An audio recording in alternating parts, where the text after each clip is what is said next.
The warmest welcome to all of you. This is the 9th edition of Critical Conversations brought to you by Sanlam Investments. My name is Lerato Mbele and thank you so much for joining us today. Well, as we know, the curtain has closed on the 6th administration. And at the end of it all, President Cyril Ramaphosa finally signed into law the Revenues Laws Amendment Bill, which now effectively makes it law to introduce a new regimen around retirement funds in the country. We call it the two-pot system, and those rules effectively come into place on the 1st of September 2024. So in this edition of Critical Conversations, we're going to really find out a little bit more about what is the two-pot system, how will it affect the asset management industry, and what was the rationale behind it. But beyond that, we're asking the bigger questions. Why is it that South Africans struggle to save for their retirement? And what are the macro and social imperatives that would get South Africans to think more clearly about the future that they aspire to have? We know that experts say that a country that has more national savings makes it possible to stimulate the economy. And when people can prepare for the future unknown, it really makes the realization of the UN Sustainable Goals much more comprehensive and achievable. And so today we're going to try to address a lot of these issues, but we're going to defer to a panel of experts to do exactly that. So who are our panelists?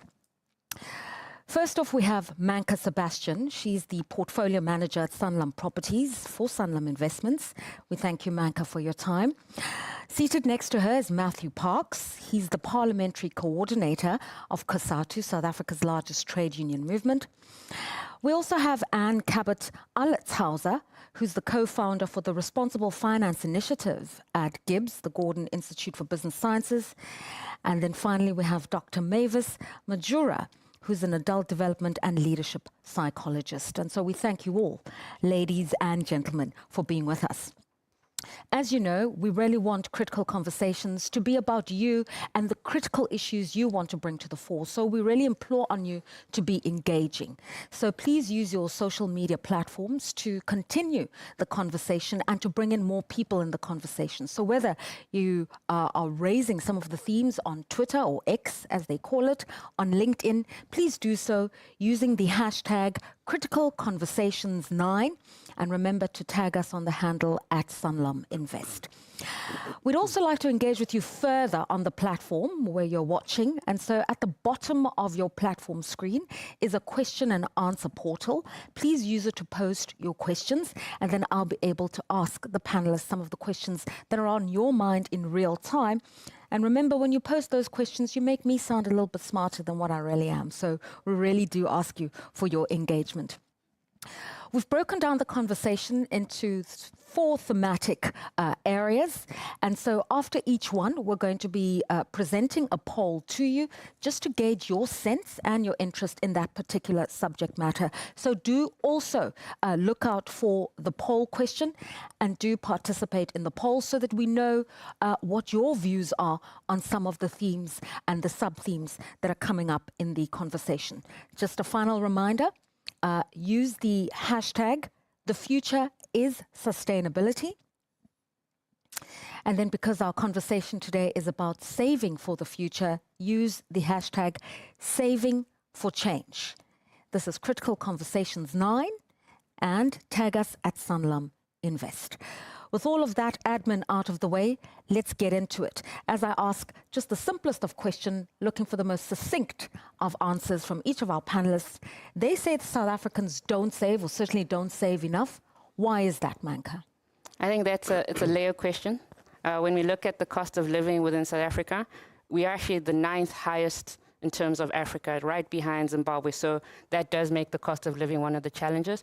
But there are layers to it. There are layers to which we need to take when we look at people's lives, their gender base, their knowledge. There's so many intersections that play a part in how people save and why they save. So I think it's a bigger question. South Africans don't save enough. Matthew, do you agree with that? I think it's the challenges. We have a 41% unemployment rate. Most workers support about up to 7 relatives, whether it's children or siblings or parents. Many workers haven't received increases, or the increases they receive is below inflation. And then, of course, the items that workers would buy would often have an increase of inflation higher than CPI, electricity, transport, fuel, food, etc. So when you're bleeding, it's very difficult to save. And of course, most workers are heavily in debt. So again, you're trying to fight the fires of today and yesterday. You can't even focus on tomorrow. Okay. And Cabot Allishauser, South Africans don't save. I'm just not going to get on that bandwagon. I'm not going to sit there and blame the victim. I say until we start looking at the problem with pulling the lens back and asking, how do we get into this situation? Who's complicit? The politicians are complicit, opening up the floodgates to credit. The financial services industry was complicit in terms of how they treated debt or didn't treat debt. And yes, the consumer's involved, but I am not going to go after the victim. Mavis Major? Yeah, so I think for me, it's contributing to all of that is also the psychological factors. I'm often thinking about how emotional debt contributes to financial debt. And so, you know, if we don't understand the psychological factors that drive human behavior when they're making their own economic decisions, you know, such as consumerism, debt traps, the ability to just have emotional stamina to resist the debt that is accessible easily. You've used the word emotional debt, psychological debt. Could you clarify for us those terms? Right. So for me, emotional debt is an example, poverty trauma. So when you've experienced poverty trauma, you've got emotional debt, you've experienced intense negative emotions in your upbringing. So suddenly you have money and access. Suddenly you have a low sense of self-worth, low sense of self-value. Now you think, if I get the next car or if I get the next house, maybe I'll be more valuable, maybe I'll be more worthy, maybe I'll have a better status. So you are now using external goods or circumstances and using money as a coping mechanism to try and fill up the gap that is on the inside in terms of self-value, self-worthy. So those are some of the things that we need to explore. So this wanton consumerism we're seeing in South Africa, from what you're saying, has a historical context to it, and it has an element of trauma to it. We need to appreciate it. It's not South African spending because we're reckless, but there's a need to redress something emotional and psychological. You were saying when that happens, and look at the system that perpetuates it, credit lines from microlenders, banks, and regulators that don't rein in members of the financial system. And both of you have deferred to the high cost of living. South Africa is one of the highest in Africa. But on top of that, as you say, Matthew, things are getting more expensive, salaries are staying stagnant, and workers are responsible not just for their nuclear families, but for the community at large. And up until we appreciate that, we're always going to be moving in circles.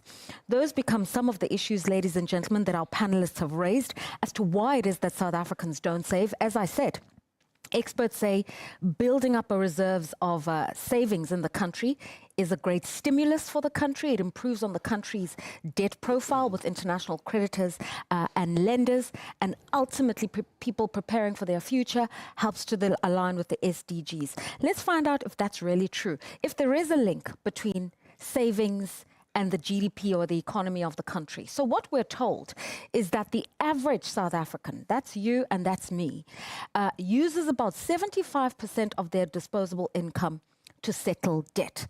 So come month end, we earn a salary, but 75% of that salary is doing nothing else but servicing debt. A mortgage, a car, medical insurance, whatever. That is how we use our money. Now, ironically, when you look at the country's debt to GDP profile, the number is also 75%, is what South Africa is managing. And it is to this end that the finance minister, in announcing his budget for 2024, said that a good 20% of the fiscal budget for this year, even drawn from reserves, has to service debt. And so there is a bit of a problem, and I'm not sure whether South Africa is a money problem or a money management problem, because whether you're looking at the state or the citizen, there's a heavy indebtedness in the country. And what bearing does that have on development, Manka? So I think when you're looking at those numbers in comparison, 75 debt for South Africa and 75 for the individual, I think you have to look a bit further. So that 75, I think, might be a bit of a statement, because when you now look at what it's reflective of is the National Credit Bureau's registered active credit consumers, which is about 20.7 million individuals, when you now take that in the context of the adult working population, that's actually reflective of the people who are formally employed. You know, so you have to look beyond that. And why I say we do that, because when you look at the informal sector accounts for 50% of the jobs and the people employed. So, and in that space, there's a large group who are now using informal savings. So when you now take it in the context of only just the formal systems of debt and the formal systems of saving, it looks quite dire. But we have to broaden that view in the sense of, you know, where is that debt sitting? Is there other aspects that we haven't taken into account in actually quantifying that number? So yes, we have a high level of debt amongst consumers, but I think we have to broaden that to look at a bigger picture of who those consumers are. So I think that's important. And what do you make of it that it's an interesting irony, if irony is even the word, that the average South African consumer is carrying a whole lot of debt, but so is the state. And so there's just something about the way in which South Africa functions as country and society that is open to taking on more and more debt. I'm sort of with Manka on this discussion. I think we're not seeing apples to apples in here, and I don't think there's a correlation. You once talked about the fact that foreign investors don't come in here because our savings rates aren't high enough. And I think the issue about foreign investment has to do with the fiscal responsibility of the government, not the fiscal responsibility of the consumer or the citizen. So I think we're getting our messages muddled in here, and I think I go with Manka on this one. Okay, but the truth of the matter, Matthew, is that when economists are trying to understand what are some of the challenges structurally with the South African economy, this issue of debt comes up and the country's debt profile. And apparently there is a direct correlation between national debt and consumer debt, because it paints a picture of whether or not there's an affordability in South Africa. Yeah. No, look, there is linkages, not completely. It's apples and oranges and apples and apples. You know, in 2008, there was a global economic crisis. So government in South Africa, like many other governments, correctly decided to stimulate the economy, which means we had to incur more debt. It worked in parts, it didn't work in parts. Unemployment increased, we lost about 1 million jobs. But then I think also the previous administration of a certain former president also allowed, yes, stimulus, but also allowed corruption to take place at a massive scale. So, for example, at Eskom, Kusile Madubi were meant to cost 100 billion rand, cost 200 billion rand. Didn't get fixed. There's a consequence to the economy that the economy is having load shedding. There's a consequence to workers and to consumers because the economies are growing, salaries are stagnant, as you're saying, jobs are not being created. So there is a ripple effect that the state's bleeding also had a burden to businesses, had a burden to workers, to consumers. So it's a bit of the apples and oranges are in one basket together, so to speak. Yeah. What do you make of this, Manka, that a society that saves together grows together, and a society that doesn't, we end up in the situation where we have feeble growth, reticence of the private sector to invest, and just not enough by way of reserves? I think looking at it, the economy, or maybe South Africa, has commoditized money. So money is one of the products that is used to make money for whoever is making money out of it. And because it's a commoditized product, you give access to people who don't have financial literacy. So you're not schooled, but also not only financial literacy, emotional literacy. So when you are offered that credit card debt, you have no emotional stamina to say no. So what do? You grab it. So I think the issue is bigger than just, national. It's the people. What is the human element in all this? What are we doing about the humans that are consuming and engaging or getting the debt? Right. And I know you've done a lot of studies and comparative studies on emerging market economies and how countries come out of the throes of war, underdevelopment, and then start building into middle income status and more. Can you give us examples of best practice where once you build the savings culture, then we can talk about comfortable retirements, growth of the economy, all of those factors? So I think the question is really more, how do you even start? And I'm a big fan of Amartya Sen, the economist. And what I find it really important is that if you are a country that simply cannot have the fiscus to support a grant-based economy, then you have to create a vehicle that allows you to train your citizens how to become an asset-based development economy. And I think the best example, of course, is Singapore and how they did that. It's a very harsh message that you're giving your countrymen, but it's one that absolutely, in the long run, serves them the best interest. So, if you don't have the fiscus to provide all of the kinds of support in terms of social protection and social mobility for your citizens, such as housing and education and health and security and those types of things, then this concept of the retirement fund is hugely problematic, because that's the only savings vehicle that's left to that individual. So somehow you've got to find a way to create a framework that says, if I can't, the retirement fund can't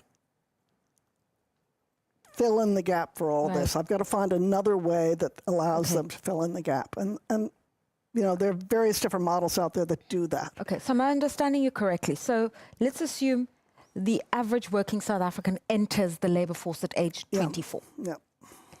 They're going to perhaps retire at age 65, maybe later.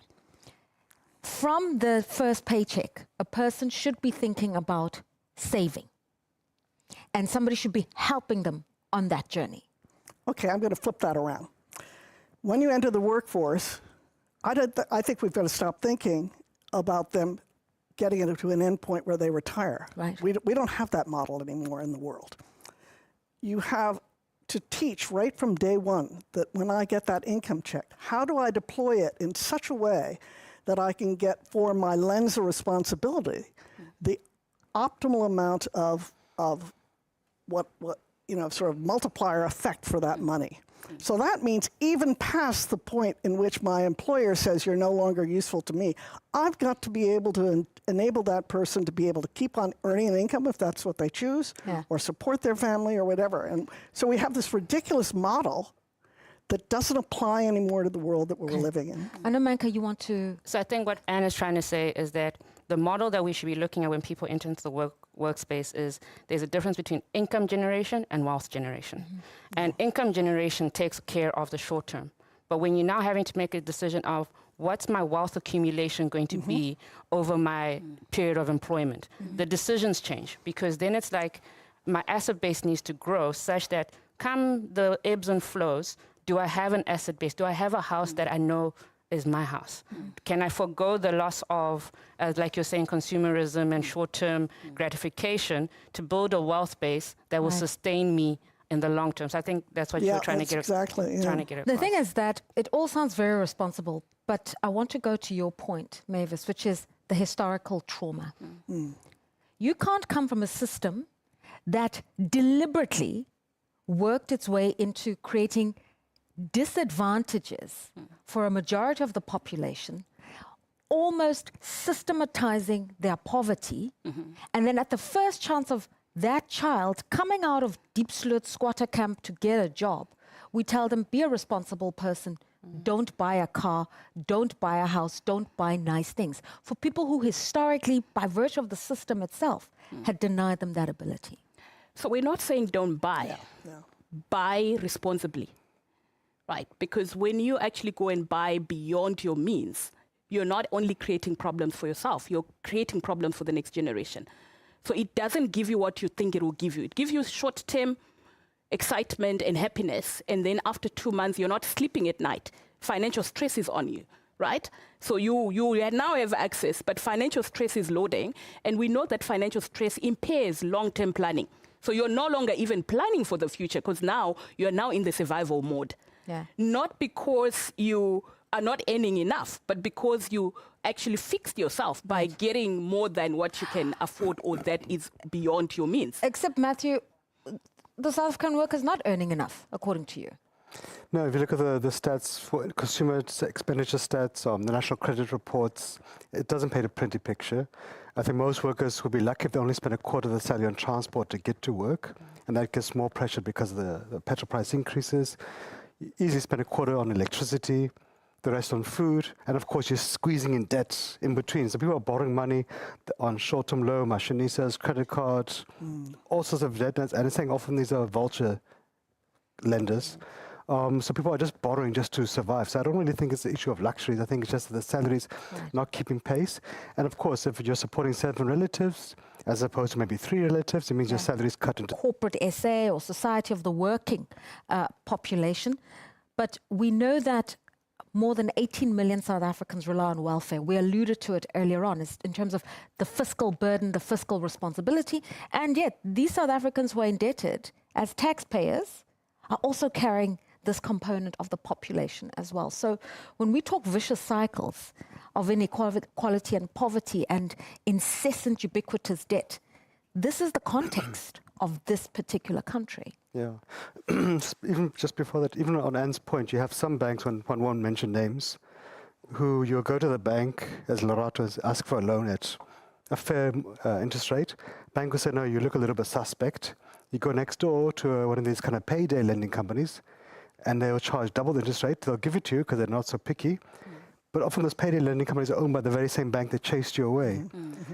And we have also a perverse scenario that says the poorer you are, the more high risk you are, the higher the interest rate will charge you. So we recognize you're struggling, but we're going to make it more difficult for you to service your debt. So that it's a very perverse race to the bottom, so to speak. But I think on your point, look, it's good government's done this thing of the social wage, the social relief. We can't do it. If we didn't have it, what we saw in July 2021 could be an annual occurrence. It's money which is not lost. The money is spent in the economy, buying food, electricity, etc. But we do need to find a way to grow the economy to kind of reverse the 60 million workers to 27 million people receiving some sort of social grants to get the reverse ratio.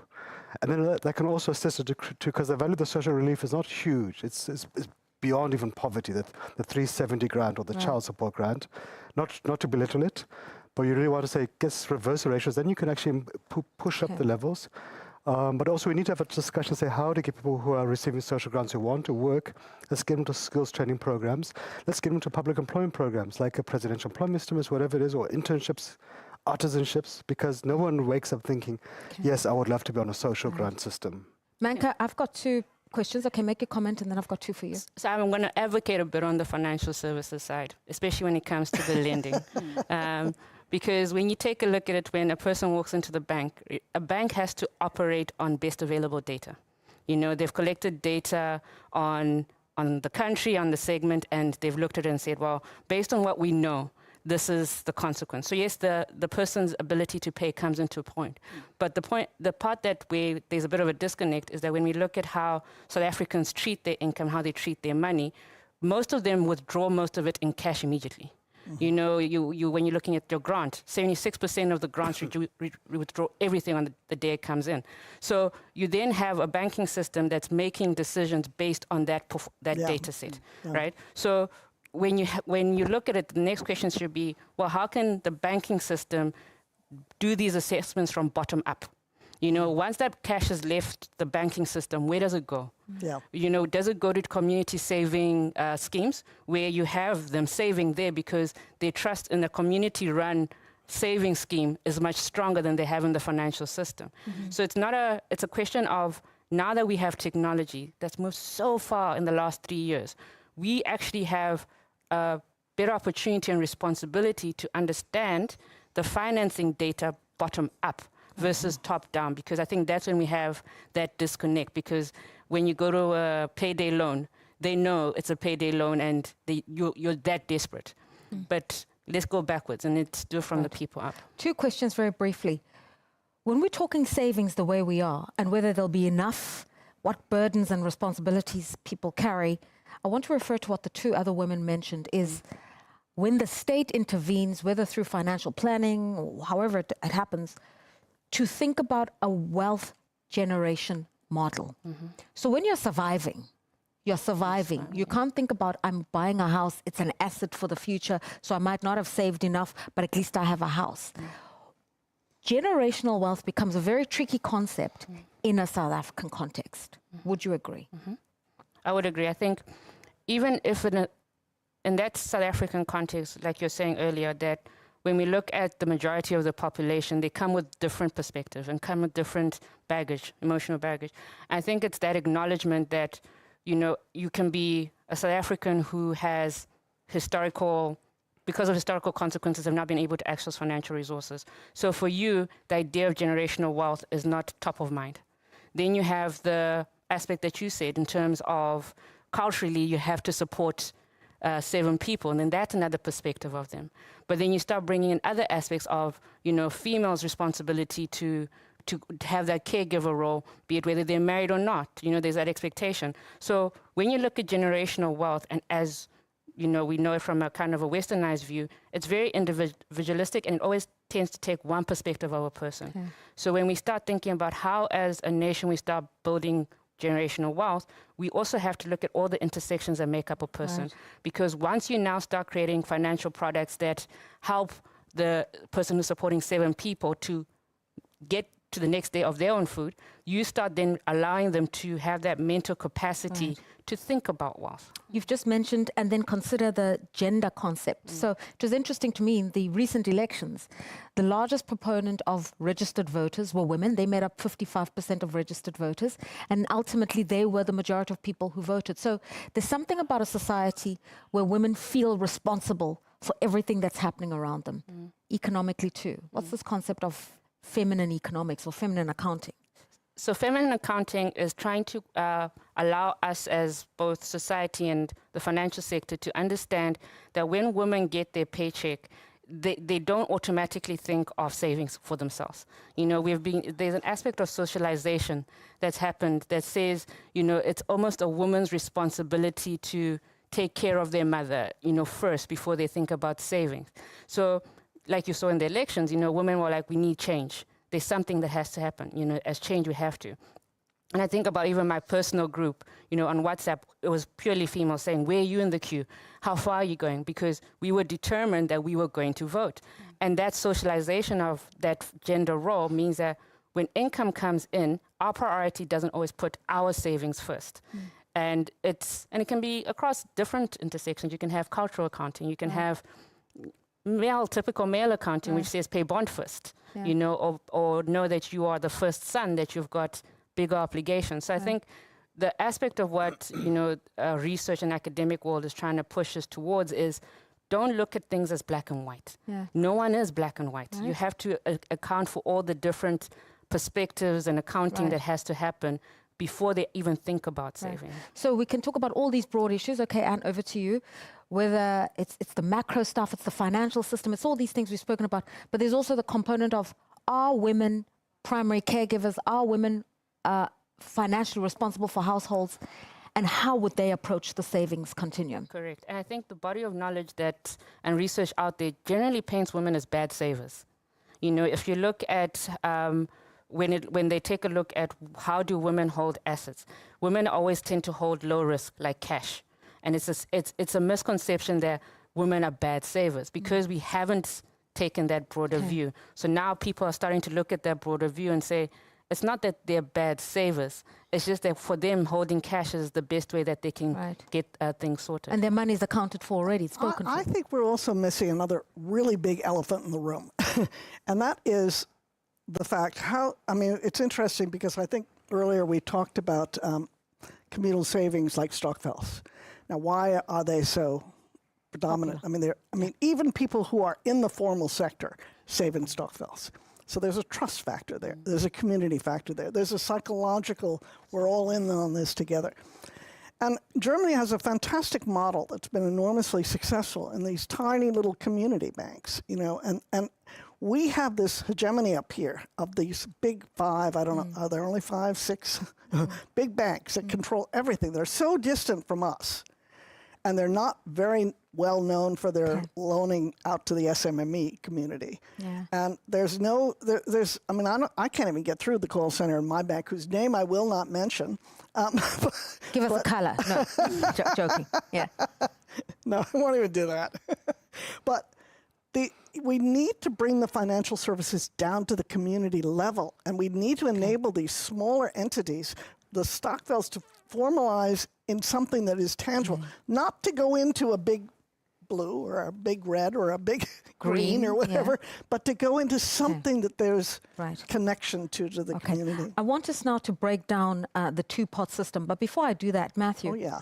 how do you respond to this women economics and accounting, male economics and accounting, and women have more care? You'd be thrown off the stage in the U.S. because there is no men and women. There's this continuum of gender. So I think I might be in trouble, Lerato, because I think I'm one guy amongst three women. So I must be careful. No, look, I mean, I think it depends. Look, most South African cultures are conservative. There's still an expectation about women's role as the mother, as the caregiver, even taking care of the grandparents, etc. So I think that's right. But look, you would also have relations which are more equal partners, so to speak. Right. And so there might be allocation responsibilities. But I think also to bear in mind that in most instances, men earn more than women. Yes. Even might even have the same type of job Yeah. in the same company. But Yep.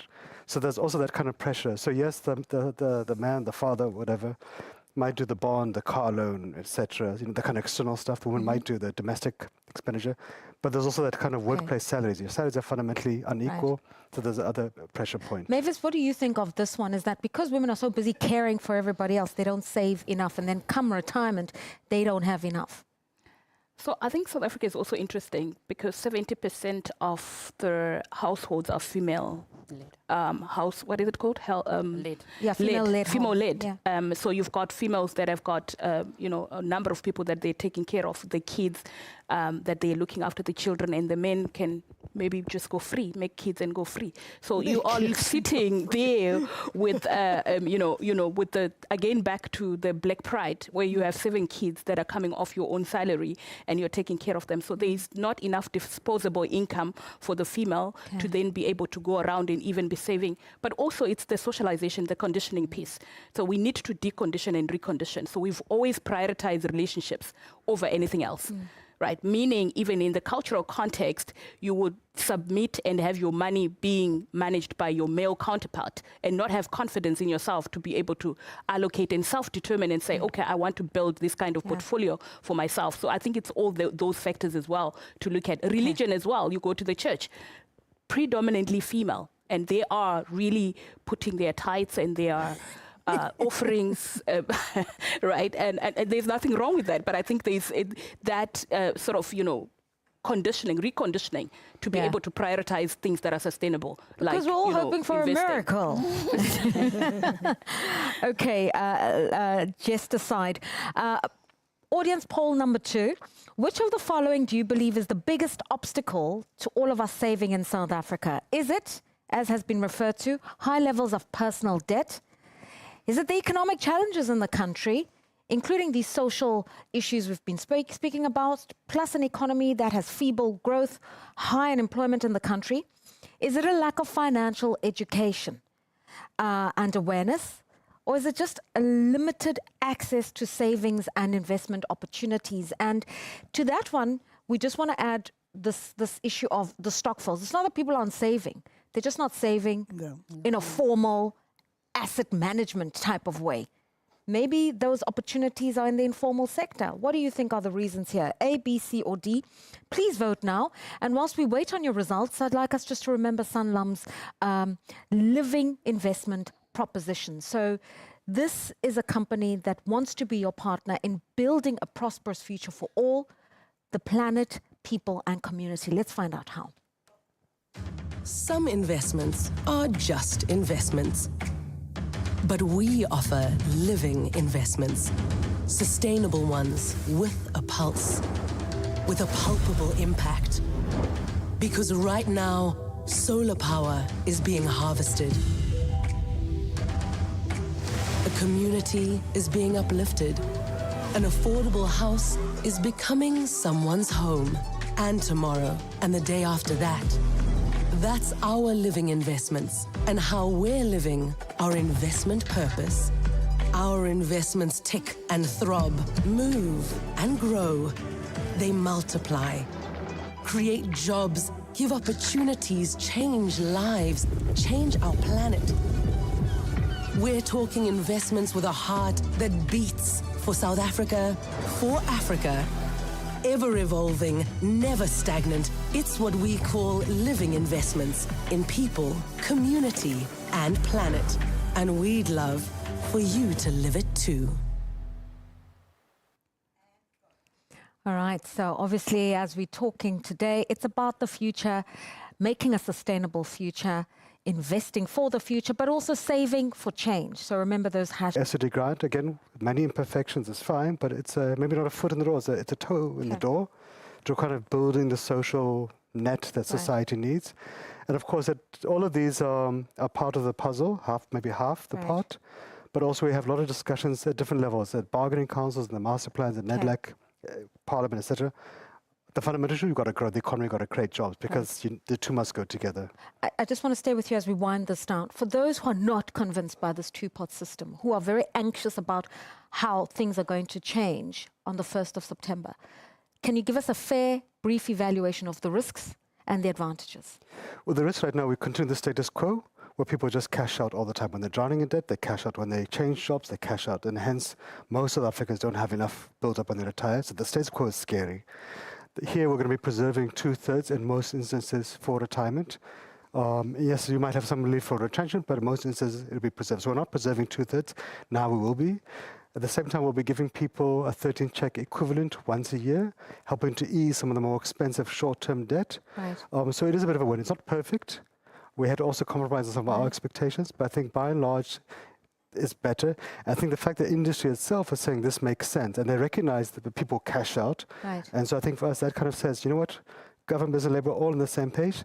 And I think no one says it's perfect, but I think it's a good first start. And in terms of, this is about relief, but what about the financial education part? Can Lerato go in there and think, oh, I want a holiday to Mauritius, I'm cashing out my 1/3? Or are there just some limitations? The limitation is that you can cash out your future 1/3 savings once a year. So Lerato will go to Mauritius once, but the second year she'll realize that, well, I actually need to preserve this for my kids' school fees or for my medical Second year, she's like, I need to go to Italy now. I tasted Mauritius. The tourism industry is going to benefit from Lerato's gallivanting. But I think most South Africans would be adults. Most South Africans know, I think, as colleagues, we were saying here that the trauma of I'm drowning in debt. Yeah. Most people know that, hey, I've got to pay this debt because the banks are on my neck. My debits are bouncing like basketball. So I think most people will be responsible. Maybe 1 or 2 people won't be, but the culture will evolve. People will realize that, okay, here's an emergency fund. But also not everybody's going to cash out. Many people have told us we're not going to cash out. We just like the emotional security. If I'm in trouble, no one predicts when the wife is going to get injured or sick or the kid is going to get hurt at school, that I've got a plan B. I don't have to go to a payday lending company. I've got my own little savings. All right. Audience, what do you think? Do you think a two-pot system could effectively address the issue of inadequate savings in this country? And will it be a great vehicle for doing so? So A, yes, you definitely believe so. You're not sure. Or no, not at all. This is not the solution. Please vote now. And as we do so, I guess we were already starting to talk about products and whether we should be selling products and raising this issue of whether we should only be thinking about savings as the end game, retirement, or how to go about doing it piecemeal during aspects of pivotal moments in your life, Dr. Mavis, as you mentioned. And then, of course, there's the fact of South Africa not being homogenous, being this very diverse society with different perspectives on how we live in this one country. And so I think diversity and inclusion become really important aspects of this conversation. And as we talk about how to inculcate a culture of savings, I think we need to go to the nub of it, Manka. And this is, who is making those decisions? So when you are sitting there as the asset management industry in the boardroom thinking about how do we create more savings vehicles, who's sitting at this table? Who's doing those actuarial models? Because if somebody from Diepsloot is not there, I think that's a missed opportunity. If somebody who grew up in Guamash who's not at that table, in Athlone is not at that table, missed opportunities because people are imagining realities that don't reflect in the products. So I think I like to believe I'm at the table. And when I say I am at the table, I think my generation's at the table. And my generation will be the millennials. We like to be called the sandwich generation, but whenever you eat the sandwich, the best part's in the middle, right? So when it comes to being able to connect those who existed pre-94, the wisdom, their lived experience, the people who are in the boardrooms, who have been there for a while, it's important then to allow that to have its place, but then also to bring in the younger generation who are now not wanting to buy houses, who are not wanting to own the things that we would consider wealth creation, but are rather wanting to innovate, rather wanting to create their own path, like you're saying, emancipation, and bring those together. And what that means is that when we take things to the boardroom is to say, how best can we quantify the Kwamashu lived experience in numbers and in ways that the one generation can understand, but at the same time represent the generation that's coming up. And so, like we've talked about products here, about what are the products that need to come out. And the one thing that I'm really quite excited about our generation is we are in a space where technology and data has moved so tremendously fast. And so when it comes to financial product creation, the idea of it being administratively intensive to do no longer holds water, because we now have the capability to tell a system to go through and highlight the outliers, which now creates capacity for us to create people-driven solutions. Outliers, I'm just thinking of a simple example. It was alluded to earlier on. So when you're at the table and you say, do you know what? There's 60 billion rands in circulation through the stokvels. That's data. That's data. And that's a fact. Correct, yeah. So South Africans are not saving in a fancy 30-day savings account, but there is 60 billion of savings out there in Soweto, in Khayelitsha. Let's go and find it, formalize it, package it carefully. What do the actuaries say at the table? So the actuaries initially, the initial reaction is that typified reaction of that stokvels is being used for groceries, which is not true. There's stokvels that are building societies. There's stokvels that are investment clubs. There's stokvels that are way more than we actually give them credit. People, they focus that people can withdraw 30,000 on 1 September, and going forward they can withdraw a third of future savings, not all savings, future savings. People don't realize part of the other equation is that 2/3 we preserve for retirement. So that's the missing middle. So people don't realize that. But I think that's why the industry has come on board, because the industry wouldn't come on board if it was simply bleeding out. The industry is coming on board because they realize also there's going to be more savings, and the industry knows from first-hand experience, right now the system isn't working. But what we can say for our members, our workers, whether they're clothing workers in Salt River, whether they're factory workers in Mangaung, they're very excited. They might swear at me a little bit that they can only withdraw 30,000 Rand on 1st of September. But most of them are looking forward to it because they're living the real experience of being highly indebted, not surviving, looking for a bit of outflow. And they've often raised complaints. They're not happy with this part or that part. But when we explain to them the pros and the cons and the compromises, 90% have stopped swearing at us and are now happy. They know it's not perfect, but they also appreciate this is a first step forward. It's not the end of the road. We have, as Anne is saying, we need another decade plus to have look at adjusting this, seeing how it works, adjusting that, seeing how it works, and so forth. I'll tell you what makes people nervous. And I don't want to sort of move into new eras like NHI, etc. On paper, a lot of policies look good. They look like they are policies for redress. In practice, it's not working, right?